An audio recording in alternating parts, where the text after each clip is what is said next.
같이 인사하겠습니다. 해산하는 수고를 합시다.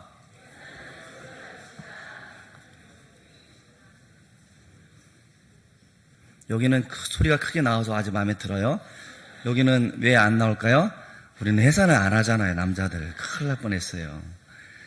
제가 근 2달 동안 금요기도회나 우리 주일 예배 때 항상 전도에 대한 설교를 하고 있습니다만은 힘들어 보이죠? 안 힘들어 보이나요?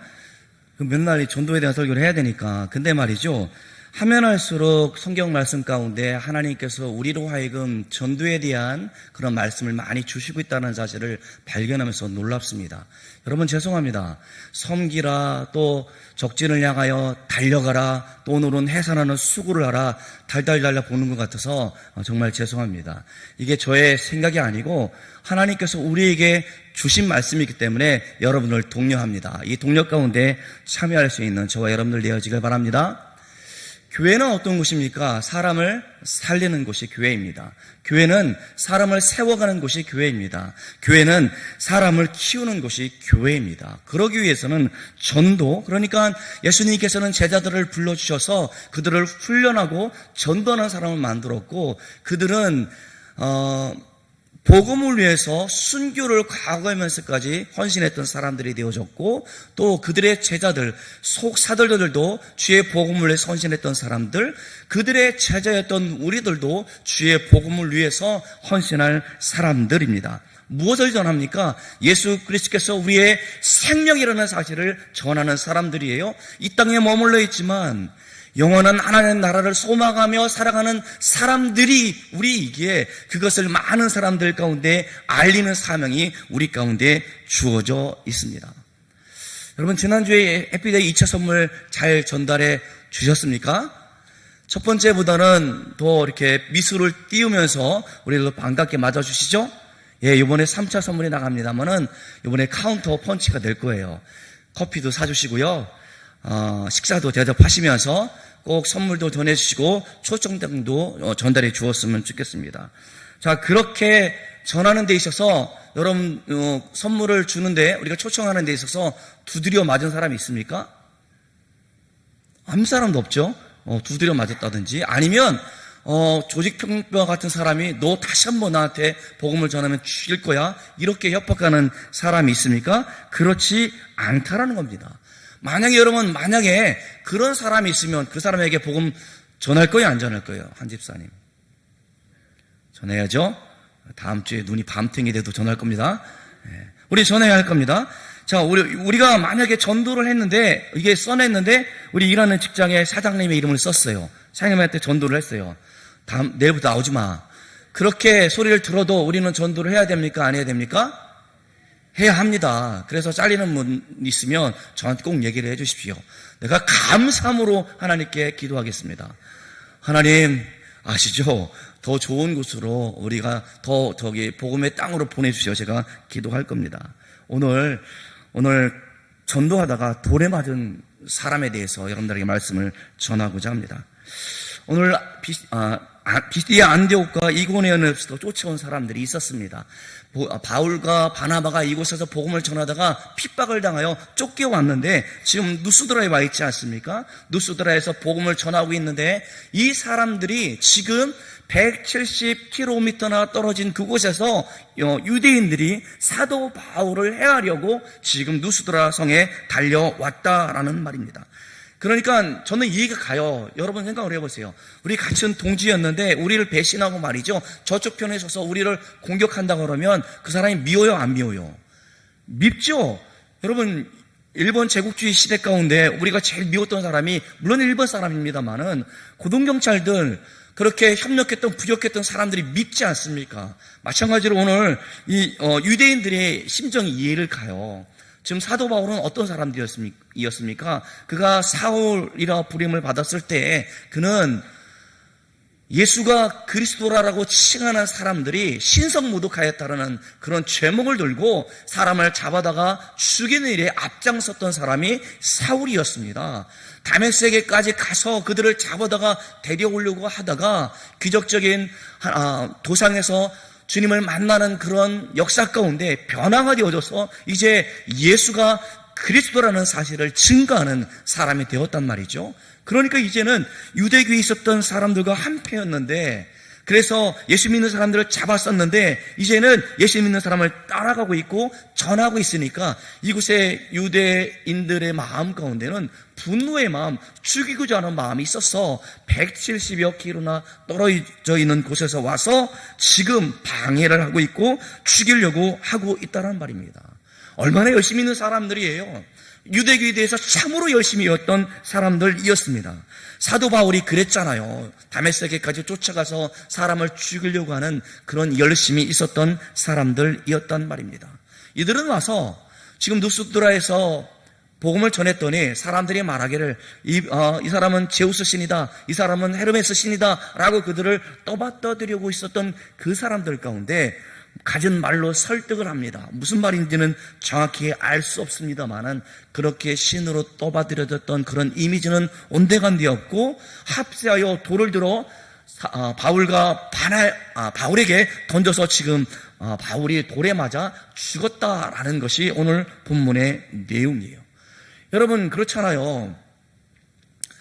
우리가 지금 개인주의가 득세한 시대 가운데 있는데 만약에 누가 돌에 맞고 있으면 여러분은 어떻게 하시겠습니까? 왜 그러시냐고, 하지 말라고, 그러면 안 된다고, 이렇게 하면 안 됩니다 라고 말려야 되지 않습니까? 또 심지어 경찰들이 지나간다고 한다면 말리고 원인을 조사해서 무마시켜야 되지 않습니까? 그런데 지금 유대인들과 누스드라 성 안에 있던 사람들이 돌을 들어 바울을 칠 때 아무도 말리지 않고 행정 관리들도 제지하지도 않고 조사하지도 않는, 그렇게 침묵만 지킬 뿐이었던 현장이었습니다.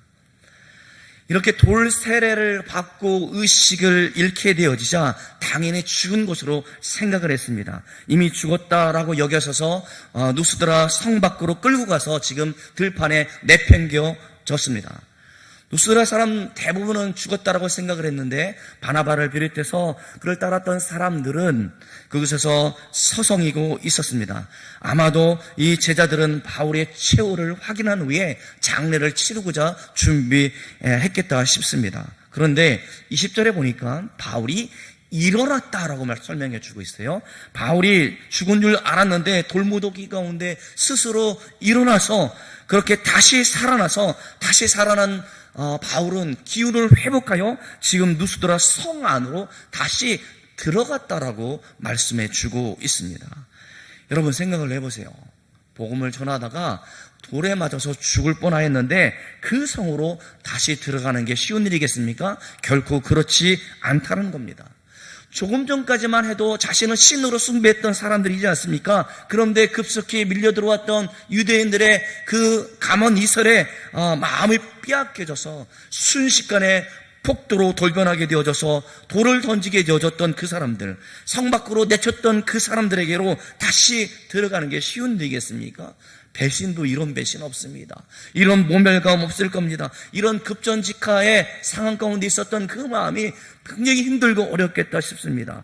허탈하죠. 이런 모욕이 어디 있을까, 그런 생각이 들지 않습니까? 여러분들이 이런 상황이라면 다시 그 성으로 들어갈 마음이 생기겠습니까? 우리는 이러한 허탈감, 이러한 허무감, 이러한 모멸감을 충분히 이해할 수 있습니다. 어떻게 계속해서 사역을 할 수 있냐는 말입니다. 사람은 이상 포기하고 싶을 것이고 주저앉고 싶을 것이고 내가 왜 일을 해야 하는가, 그런 의문도 들 것입니다. 그러나 하나님의 말씀은 무엇입니까? 우리의 생각, 우리의 느낌, 우리의 그런 허탈한 마음들이 중요한 것이 아니라 그러한 상황들 가운데도 하나님의 말씀을 붙들고 사는 것이 하나님께서 우리에게 요청하는 겁니다. 그러니까 우리의 생각만을 가지고 포기하거나 이 정도면 됐어 머물러 있거나 아니 나는 할 수 없어 포기하는 것이 아니라 그런 상황이 있다던 치더라도 우리는 하나님의 말씀을 붙잡고 일어나야 된다라고 하나님께서는 말씀해 주고 있습니다. 엘리야가 지금 피하여 노뎀나무 앞에 쉬어 있을 때에 먹을 것을 주시면서 그를 흔들어 깨워 말하기를 일어나서 먹으라, 내가 길을 다시 가지 못할까 하노라 라고 그를 깨우면서 먹이시는 하나님의 모습이 보입니다. 아마도 사도 바울은 엘리야를 깨웠던, 엘리야에게 먹을 것을 주고 그에게 기력을 회복할 수 있도록 은혜를 베풀어 주었던 그것을 알고 있었기 때문에, 이 음성을 그는 마음 가운데 새기고 있었기 때문에 말씀의 능력을 힘입어 지금 그 성으로 다시 들어가고 있다라는 말입니다. 그러니까 일어나서 자기의 길을 가고 있어요. 자기의 길이 바로 무엇입니까? 누스드라 성에 가서 다시 복음을 전하는 그 일을 하는 것이 그에게 맡겨진 길이었다라는 말입니다. 이렇게 우리는 어쩌면 비록 굴곡 많은 삶을 살 수 있을 겁니다. 복음을 전하는 것 굉장히 어려움 가운데 직면할 수도 있을 겁니다. 그러나 우리가 이렇게 복음을 전하는 데 있어서 왜 그렇게 어려움을 당합니까? 사탄은 우리를 그냥 내버려 두지 않기 때문에 그래요. 그러나 그럴지라도 하나님은 우리를 의지해서 다시 일어나기를 원하십니다. 우리로 하여금 주어진 길을 가기를 원하신다는 것이죠. 그래야 할 때 우리는 최후 승리를 바라볼 수 있을 것이고, 하나님께서 주시고자 하는 영광의 멸류관 앞에 설 수 있다는 그런 확신이 저와 여러분들 가운데 있기를 간절히 소망합니다. 우리 다 같이 21절을 같이 읽어보도록 하겠습니다. 21절 시작.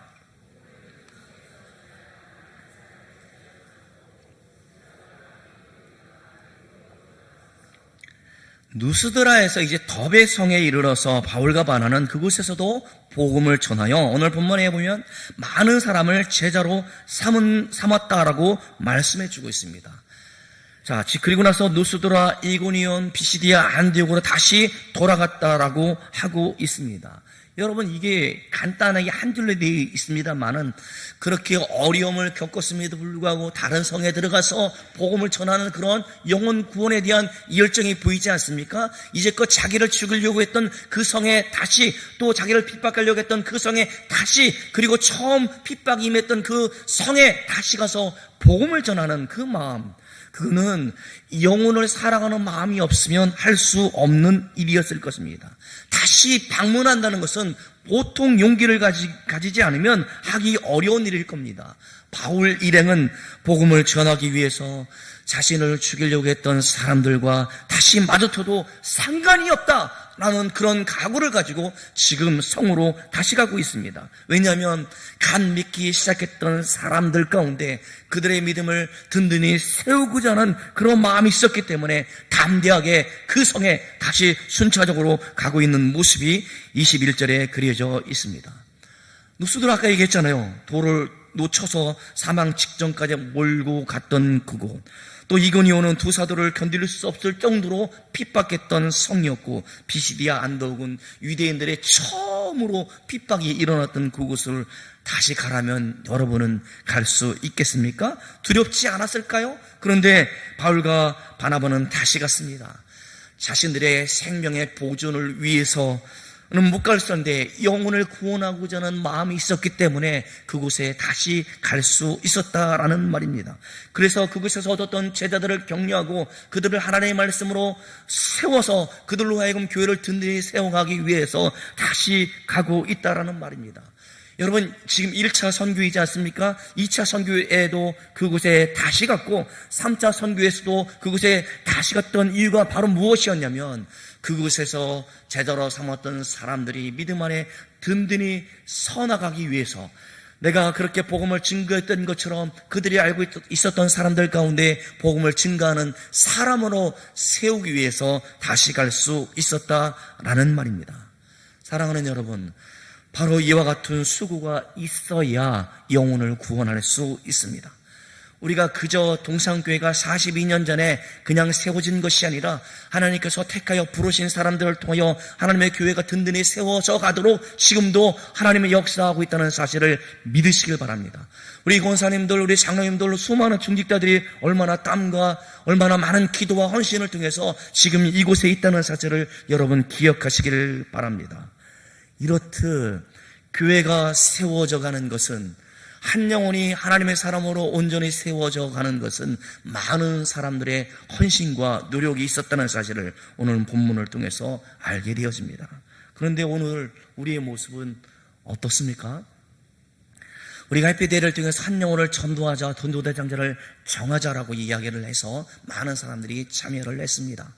지금 우리가 614명, 그러니까 어른이 533명의 아이들 포함해서 그렇게 되어졌습니다만은 이렇게 많은 사람이 사실을 정할지 저도 예측을 못했습니다. 여러분들이 많이 참여해서 우리가 이 영혼이 구원받았으면 좋겠다라고 정하고 기도하고 있고 금식하고 있고, 이제 내일부터는 10시부터 나와서 12시간 릴레이 기도하고 있고, 저녁에 8시에 모여서 우리가 하나님, 이 일은 우리가 하는 일이지만 하나님께서 우리에게 힘을 주시고 능력을 주셔야 할 수 있습니다 라고 기도하는 시간들일 겁니다. 그런데 여러분 잘 생각해 보십시오. 우리가 이렇게 해서 한 영혼을 얻었습니다. 많은 사람들이 교회에 올 것입니다. 그런데 그들이 교회에 정착하는 데 있어서 여러분들은 어떠한 노력을 하고 있습니까? 우리가 그저 해피데이로 끝나는 것이 아니라 그 사람들이 정착하기 위해서 또한 대비해야 할 것이고 준비해야 할 것입니다. 그것은 단순히 시스템대로 움직여지는 것이 아니라 오늘 사도 바울이 죽을 각오를 하면서까지 다시 그 성으로 돌아가서 그들을 돌보고자 했던 마음처럼 초신자들이 예수를 믿어 뿌리를 내리고 그들이 좋은 제자, 좋은 일꾼이 되어지기까지 우리가 수많은 관심과 사랑이 우리 가운데 있어야 되지 않습니까? 여러분, 저는 그런 얘기를 들을 때마다 너무나 감사해요. 어떻게 교회에 오시게 되었습니까? 라고 물으면 제가 그분 때문에 오게 되어졌고 그분이 잘 도와주셔서 제가 이렇게 성장하여 이렇게 하나님 앞에 쓰임받고 있습니다. 그게 얼마나 감사한 일인지 모르겠습니다. 여러분, 믿음이 성장하여 한 사람의 성도로서 서기까지 오늘 사도 바울 일행의 그러한 마음들이 저와 여러분들 가운데 있기를 바랍니다. 다시 성으로 돌아간 지 하루 만에 인근 더베 성으로 갔습니다. 더베에서도 복음을 전하고자 했기 때문이었습니다. 더베에서 바울은 큰 반대와 저항을 맞지 않고 아주 쉽게 복음을 전하였더니 많은 사람들이 믿게 되어졌고 큰 성과를 얻게 되어졌습니다. 바울은 핍박을 당하거나 반대나 부딪히지 않고 많은 사람들을 제자로 삼았습니다. 가슴 벅찬 일이에요. 제자를 삼은 일은 가슴 벅찬 일이에요. 저는 교회에서 새신자가 등록할 때가 제일 기쁘고 또 그들이 세례를 받을 때 얼마나 감격스러운지 모르겠습니다. 이러하듯 세례를 주고 말씀대로 그들을 가르치고 했던 그런 모습이 있습니다. 그리고 도바에서 전도를 하고 그들의 출발지인 안디옥 교회 수리아 안디옥으로 돌아갈 때는 최단 거리로 갈 수 있음에도 불구하고 동남쪽 소아시아 연안에 있는 바울의 고향 다소로 가서 다시 거기에서 배를 타고 실루기아로 간 후에 수리아 안독으로 가면 훨씬 더 빠른 시간 안에 대적들의 공격을 피해서 갈 수도 있었을 것입니다. 그러나 그렇게 하지 않았어요. 쉬운 길을 택하지 않고 더베까지 왔던 그들은 반대 코스로 다시 거슬러 올라가면서 복음을 전했던 사람들을 든든히 세우고자 했던 모습이 오늘 본문 가운데 나오고 있다는 말입니다. 행여나 또 돌에 맞을 수 있잖아요. 또 행여나 또 그들을 방해했던 사람들이 있을 것 아닙니까? 그럼에도 불구하고 우리가 얻었던 복음을 얻었던 그 사람들을 든든히 세워가기 위해서 죽음을 각오하고 돌아가는 그런 모습을 읽을 수 있습니다. 우리가 같이 22절을 같이 보도록 하겠습니다. 22절 시작.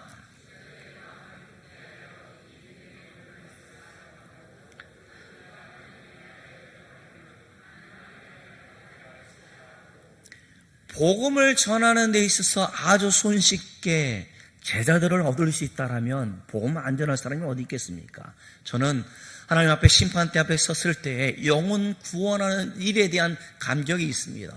여러분들 가운데도 내가 예수 믿어서 그저 머물러 있는 것이 아니라 죽은 영혼을 살리는 그런 감격이 있어야겠어요. 우리가 면류관 앞에 설 것입니다. 우리가 상급 앞에 서게 되어질 것이죠. 영혼을 구원했기 때문에. 그런데 여러분, 영혼을 구원하는 일이 그렇게 만만합니까? 쉽습니까? 어려움 없지 않습니까? 우리가 가족한테 전도하는 것이 가장 힘들지 않습니까? 그런 환난은 비단 오늘 사도 바울에게만 있었던 것이 아니라 우리에게도 있다는 사실을 오늘 본문을 통해서 알게 되어집니다. 믿음이 인약한 성도들이 핍박을 당해서 믿음을 파산한 사람처럼 살지 않게 하기 위해서 사도 바울이 그들에게 다시 가서 너희가 환난을 당할 수 있을 것이다. 믿음을 가지고 인내하라라고 그렇게 요청하고 있다라는 말입니다. 그들로 하여금 믿음의 굳건히 서도록 당부하고 있는 것이 오늘의 본문 말씀이에요. 여러분, 그렇잖아요. 우리가 예수 믿어서 모든 삶이 형통하다? 예, 그랬으면 좋겠습니다만은 그렇지 않은 것이 우리들의 삶의 모습이에요. 그러나 저는 그럼에도 불구하고 제게 큰 확신은 무엇인지 아십니까? 그런 어려움들 가운데, 그런 환난 가운데도 하나님 나와 함께 하신다. 내가 그런 어려움들 가운데 나의 믿음을 빼앗을 것이 그 어떤 것도 없다라는 확신이 제 안에 있다라는 말입니다. 우리의 삶이 환난을 겪지 않았으면 좋겠는데 환난이 있어요. 특별히 복음을 전하는 여러분들 가운데는 반드시 환난이, 어려움이 있을 겁니다. 여러 어려움을 맞닥뜨려야 합니다. 그 어려움 가운데 하나님이 함께 하신다는 그런 믿음의 고백이 저와 여러분들 가운데 있기를 간절히 소망합니다. 여러분, 만약에 환난이 두려워서 우리가 신앙을 버린다라고 하는 말씀에 뭐라고 말씀해 주고 있어요? 하나님 나라에 결코 들어갈 수 없다라고 단언해주고 있습니다. 성경은 우리가 그리스도와 함께 영광을 받기 위하여 고난도 따른다라고 말씀해 주고 있습니다. 그리고 우리가 세상에서 당하는 고난은 장차 우리에게 임할 영광에 비교할 수 없다라고 그렇게 고백하고 있습니다. 그러므로 우리는 복음을 전하다가 환난을 당할지라도 우리를 위해 고난을 당하신 우리 주 예수 그리스도를 의지하여 장차 우리에게 임할 영광을 바라보면서 그 환난과 그 어려움과 우리가 복음을 전하다가 당하는 모든 수육 가운데도 능히 이겨낼 수 있는 저와 여러분들 되어지기를 간절히 소망합니다. 단순하게 한 번만 복음을 전한 게 아니에요. 다시 돌아가서 그들을 말씀 위에 든든히 세워졌다는 말입니다. 우리가 단순히 한 번만 교회에 와 달라고 부탁하는 것이 아닙니다. 그들을 사랑하는 마음으로 복음을 전하고 예배를 통하여 주님의 성령이 역사하사 그들 가운데 하나님의 사람임을 깨닫게 해주시고 또 그들을 통하여 매번 매 시간 매일 찾아가 그들을 위로하며 하나님이 얼마나 사랑하시는지, 얼마나 존귀한 사람인지, 얼마나 보배로운 사람인지 우리는 부단히 관심과 사랑을 표현해야 할 것입니다. 단지 한번 교회에 초청하는 것으로 그쳐서는 안 되겠습니다. 그들이 복음의 뿌리를 내리도록 우리는 아낌없이 헌신해야 합니다. 그들을 위해서 금식하며 기도할 수 있어야 할 것입니다. 그들이 말씀의 뿌리를 내리도록 그들이 어려운 문제가 있으면 어려운 문제를 위해서 함께 기도하는 그러한 열심이 우리 가운데 있어야 되지 않습니까? 지금 제가 그랬잖아요. 3차 때 선물을 줄 때는 뭘 사주라고요? 그쵸? 뭘 또 사줘야 됩니까? 밥 사줘야 돼요. 예, 여러분 그렇게 해서 한 번 온 것으로 그친 것이 아니라 이제 왔으니 더 사줘야 됩니다. 더 섬겨야 됩니다. 그들의 믿음의 뿌리를 내릴 수 있도록. 그리하여 그들의 고백 가운데 내가 누구 집사님 때문에 우리 동성께 오게 되어져서 예수님 믿게 되어져서 내가 이렇게 행복해. 그게 우리의 훈장 아니겠습니까? 그런 고백이 우리의 전도하다가 당하는 모든 어려움들, 고난들, 환난들 그거 아무것도 아닌 것처럼 그들의 고백이 여러분 가운데 있을 겁니다. 저는 바라보기를 그렇잖아요. 우리 신앙의 선배들이 일구었던 아름다운 교회의 모습들, 이런 모습들은 복음을 전하고 복음을 듣고 복음을 전하고 그러한 것들이 있었기 때문에 여기까지 달려왔다라고 봅니다. 여러분이 얼마나 귀중한 사람인지 모르겠습니다. 우리가 다음 주일이면 추수감사절이잖아요. 추수감사절 여러분 어떻게 생각하세요? 우리가 농사를 하지 않지만 그럼에도 불구하고 1년 동안 우리 가운데 힘 주시고 건강 주시고 일할 수 있는 직장, 일터, 그 다음에 사업장을 주신 하나님께 감사하는 마음, 그 절기가 추수감사절이지 않습니까? 저는 추수감사를 여러분이 마음을 다하여 준비할 수 있었으면 좋겠어요. 그런데요, 영혼을 구원하는 추수에 대해서 생각을 해봤으면 좋겠어요. 우리가 한 해 동안 한 번도 주의 복음을 전하지 않았다? 그거 문제 심각합니다. 우리가 영혼을 사랑하는 마음으로 기도하지 않았다? 그거 심각합니다. 예, 했을 겁니다. 기도했을 겁니다. 예, 그렇게 믿습니다. 그러나 우리가 그 영혼들을 위해서 기도하고 섬겼던 것 가운데 결실을 맺을 때가 있어야 되지 않겠어요? 그것이 해피데이입니다. 그날에는 하나님이 가장 기뻐하시는 날입니다. 왜? 죽었던 영혼들이 돌아와 하나님을 예배하는 날이기 때문에 그렇습니다. 그날은 그 영혼이 죽었던 그 영혼들이 살림을 받는 날이기 때문에 해피데이예요. 그날 영혼이 추수하는 날을 기억하면서 우리가 남은 시간 동안 더욱더 기도하며 하나님 내가 이렇게 했는데 어려움을 겪고 있습니다. 나 안 할래요. 이게 아니라 하나님 그 어려움 가운데도 그 영혼을 사랑하는 마음을 내게 주옵소서. 그 영혼을 그 길을 그는 마음을 내게 주옵소서. 하나님은 내가 구원받기 위해 포기하지 않았습니까? 우리가 죄 때문에 따라가 있을 때에도 우리 가운데 돌아오라 말씀해 주셨고 우리로 하여금 성령께서 통회하고 자복하고 회개함으로 이곳에 세워주셨지 않습니까? 그런 마음을 안다면 우리가 그들이 돌아오기를 위해서 많은 노력과 헌신이 있어야 되지 않겠습니까? 지난번에 우리 그동안 아이가 없어서 많은 여러분들이 기도해 주셨는데 우리 박중현 선생님 가정 가운데 아들을 주셔서 얼마나 감사한지 몰라요. 또 이영호 선생님 가정 지난주에 또 아들을 주셔서 얼마나 감사한지 모르겠습니다. 새 생명을 누가 주십니까? 하나님이 주셔요. 저는 이 새 생명 가운데 하나님께서 주신다는 사실을 아이를 잉태하는 그런 과정들 가운데 보면 놀라워요. 정말 하나님께서 문을 열어주지 않으면 생명이 잉태할 수 없다는 사실을 매번 경험하게 되어지고 건강한 아이로 순산할 수 있는 것도 은혜라 저는 고백을 합니다. 그런데 여러분은 이러한 경험을 해봤습니까? 아이를 낳는 게 쉬워요? 어려워요? 어렵다고 크게 얘기를 해야지 알죠. 어렵죠. 그렇죠? 저는 안 해봐서 모르지만 해산하는 그러한 일들, 그 다음에 10개월 동안 아이를 태중에 놓고 입덧 때문에 아무것도 먹지 못하잖아요. 그렇죠? 얼마나 지난번에 우리 자매 한 명은 예배 드리다가 쓰러졌어. 푹 쓰러지더라고요. 현기증도 이겨내야 되는 일들. 가장 힘든 일은 무엇입니까? 분만하는 일들. 얼마나 힘들면 평생 욕 한 번 안 했던 여자가 욕을 다 한다면서요.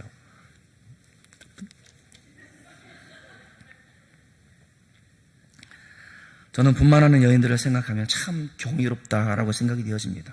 그 모든 어려움을 이겨내고 그 아이를 봤을 때 얼마나 감격스럽고 눈물이 나옵니까? 여러분 혹시 안 그러셨어요? 여러분 아이를 처음 봤을 때 누가 제일 먼저 생각납니까? 남편은 생각 안 나죠? 누구 생각납니까? 엄마 생각하면서 그동안 못돼 먹은 거 다 회개했죠? 왜 그랬는지 몰라. 생각하고 엄마가 나를 이렇게 힘들게 낳아줬구나라는 그런 생각을 했다라고 봅니다. 전도하는 것도 이런 해산하는 수고가 있어야 되지 않겠습니까? 이런 과정이 있어야 힘들지만 비록 여러분들 때문에 새 생명이 이제 죄로 죽었던 그가 사망에서 생명으로 옮기는 전도, 또 이제 그 영혼이 하나님의 자녀가 되어지는 그런 전도를 위해서 이러한 해산하는 수고가 우리 가운데 있어야 되지 않겠습니까? 주님의 제자가 되어져서 하나님의 나라를 위해서 쓰임받는 일꾼이 되기까지 우리는 그들을 잘 섬기고 사랑해야 되지 않겠습니까? 여기서 머무르라 성경은 말하지 않습니다. 복음을 전파하라, 가서 제자를 삼고 그들에게 세례를 주고 그들로 하여금 복음을 증거하는 사람으로 그렇게 주님께서는 마지막으로 우리 가운데 위임하여 명령해 주었습니다. 사랑하는 여러분, 복음을 전파하는 이 명령 가운데 순종할 수 있기를 간절히 소망합니다. 해산하는 수고 가운데 새 생명을 만나는 그런 기쁨처럼 여러분들의 수고와 헌신과 기도 뒤에 죄로 죽었던 영혼들이 우리와 함께 예배드릴 날을 꿈꾸며 소망하면서 이 일에 함께 동참하시는 저와 여러분들 되어지기를 주님의 이름으로 축원합니다. 기도하겠습니다. 하나님 아버지, 내가 어떻게 하여 하나님의 자녀가 되었는지 뒤돌아보면 우리를 위해서 그렇게 기도했던 사람들, 섬김을 받았고 사랑을 받았고 하나님 교회에 와서도 많은 사람들이 그들의 친절과 사랑으로 교회에 잘 정착할 수 있도록, 또 많은 지도 교역자들 통하여 하나님의 말씀을 마음에 새길 수 있도록 인도해 주셨습니다. 그 모든 것이 저를 하나님의 자녀 삼으시고 이 땅 가운데 살아가면서 주의 복음을 증거하는 사람으로 온전히 세우기 위한 하나님의 은혜였음을 고백하지 않을 수 없습니다. 하나님, 이곳에 머물러 있는 것이 아니라 내가 해산하는 수고처럼 주여 내게 맡겨진 영혼들, 전도 대장자들을 향하여 주의 복음을 증거할 때 주여 내게 힘 주시옵시고 능력 주시옵시고 내가 말하는 바 주의 복음만 바르게 증거할 수 있도록 하나님의 사랑을 그들 가운데 알릴 수 있도록 우리를 사용하여 주옵소서. 그 하나님의 햇빛을 통하여 죽었던 영혼들이 살아남을 통하여 온 교회가 감사 찬송 영광 돌리게 하시며 하나님, 우리가 그렇게 수고하여 얻었던 생명이 세상 가운데 빼앗기지 않고 그들의 말씀 가운데 든든히 서나갈 수 있도록 더 많은 관심과 사랑으로 사용할 수 있도록 주여 역사하여 주옵소서. 그래 하나님, 해산하는 여인이 그 아이를 처음 만났던 그런 감격처럼 우리가 해피데이를 통해서 하나님이 기뻐하시고 우리가 기뻐하며 죽었던 영혼들이 기뻐할 날을 꿈꾸며 소망하며 이 일의 마지막 순간까지 기도하며 참여하는 우리 모든 성도들 되어져 있도록 주여 도와주옵소서. 우리의 삶을 통하여 추수하는 절기를 앞두고 영혼 추수에 대해서 다시 한번 생각해 봅니다. 주여 나로 하여금 열매를 맺을 수 있도록 주여 도와주옵소서. 하나님 죽어진 영혼을 긍휼히 여기는 마음 다시 한번 마음에 새길 수 있도록 주님 도와주옵소서. 하나님 빈손으로 나오지 않게 도와주시옵시고 하나님께 돌려드릴 수 있는 것들이 많아질 수 있는 날이 되어질 수 있도록 주여 붙들어 주옵소서. 감사드렸고 예수님의 이름으로 기도드리옵나이다. 아멘.